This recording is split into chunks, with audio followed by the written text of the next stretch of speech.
Hi everyone, एक बार फिर से आप सबको हमारे नए वीडियो में स्वागत है। तो आप सबको एक बार हम बताते चले, हमारे भारतवर्ष में यानी भारत में जो नियम कानून या जो सरकार चलती है वो सरकार का नाम है लोकतंत्र। यानी लोकतंत्र का मतलब आप जानते भी हैं, लोकतंत्र का मतलब होता है लोगों की आज़ादी। इसमें लोग अपने लिए शासक चुनता है और लोगों की टैक्स से, लोगों की टैक्स जो रेवेन्यू पे करता है लोग, कहने का मतलब आप जो रेवेन्यू पे किया जाता है लोगों के द्वारा, उस रेवेन्यू से सरकार कंडक्ट की जाती है या सरकार को संचालित किया जाता है। चाहे हम माननीय प्रधानमंत्री जी हों, चाहे माननीय हमारे मुख्यमंत्री जी हों, इन सबका वेतन या जो भी प्रशासनिक व्यवस्था है या जो भी कर्मचारी अधिकारी हमारे किसी भी फील्ड में शैक्षणिक जो भी संस्था आती है, जितने सारे अधिकारी हैं, सारे अधिकारियों को अगर वेतन दिया जाता है तो वो वेतन किसके द्वारा दिया जाता है? तो वो जनता के जो टैक्स का पैसा होता है, वो टैक्स के पैसा से सरकार को रेवेन्यू की जाती है पे, और उस रेवेन्यू से सरकार को संचालित किया जाता है और सरकार के अधिकारियों को, सरकार को वेतन मिलती है।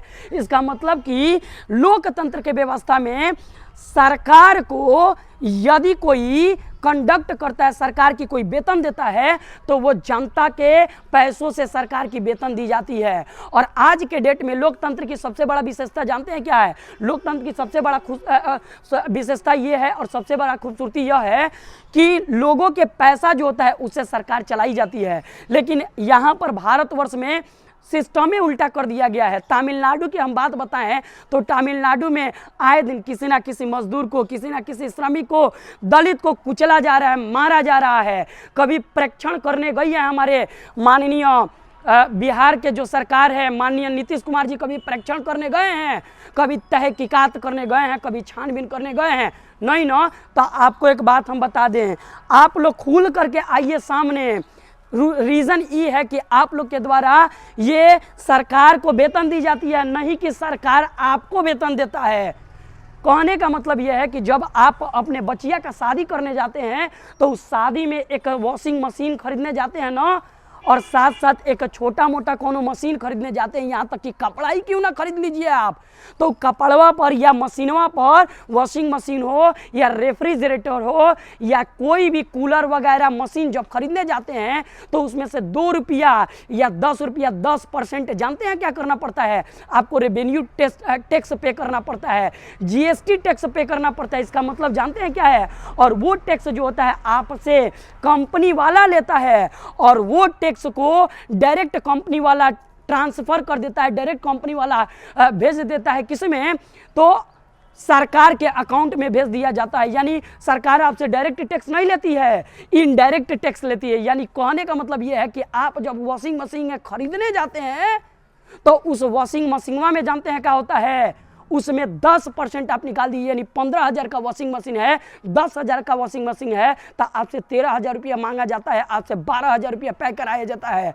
और उस 12,000 रुपया में जानते हैं क्या होता है? उसमें से 2,000 रुपया, 3,000 रुपया डायरेक्ट परसेंटेज के हिसाब से, टैक्स के हिसाब से डायरेक्ट सरकारी खाता में जाता है।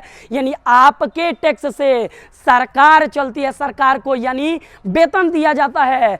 जितने सारे कर्मचारी, अधिकारी और जो भी पुलिस प्रशासन, प्रशासनिक सेवा है, सबको वेतन दी जाती है। लेकिन जानते हैं क्या किया जाता है? यहाँ पर हम लोग के लिए जो शासक हम लोग चुनते हैं, लोकतंत्र की सबसे बड़ा खूबसूरती है कि हम जिस शासक को चुनते हैं ना, वो शासक हमारे लिए सुरक्षा प्रदान करे, हमारे लिए अच्छा एजुकेशन प्रदान करे, हमारे लिए अच्छा व्यवस्था प्रदान करे। लेकिन यहाँ का शासक जानते हैं क्या होता है? ये आज के लोकतंत्र का शासक देख रहे हैं क्या कर रहा है? यानी माननीय नीतीश कुमार जी से नमन करते हैं, कोटि कोटि सत सत प्रणाम करते हैं। वो दलित, मजदूर, आदिवासी जा करके फंसे हैं तमिलनाडु में, प्लीज़ कभी उनके इमोशन को भी देखा जाए, उनके आस्था को भी देखा जाए और उनकी एहसास वहाँ पर क्या गुजर रही है। अपने परिवार को छोड़ करके जाना पड़ता है दूसरे राज्य में काम करने के लिए। ज़रा सोचिए, इन सारे हम अपने जो बिहार के जो नागरिक हैं, दलित, मजदूर और आदिवासी हैं, उनसे हम उनसे हम रिक्वेस्ट करना चाहेंगे कि बताइए, आज आप लोग मांग कीजिए हमारे माननीय नीतीश कुमार जी से, अगर रोजगार यहाँ पर बढ़िया होता, अगर यहाँ पर शिक्षा बढ़िया होता, होता है। अगर सारी सिस्टमें ठीक होती हैं, अगर सारी व्यवस्थाएं ठीक होती हैं, तो आपके परिवार कोई तमिलनाडु में जा करके घुट घुट करके काम नहीं कर रहा होता।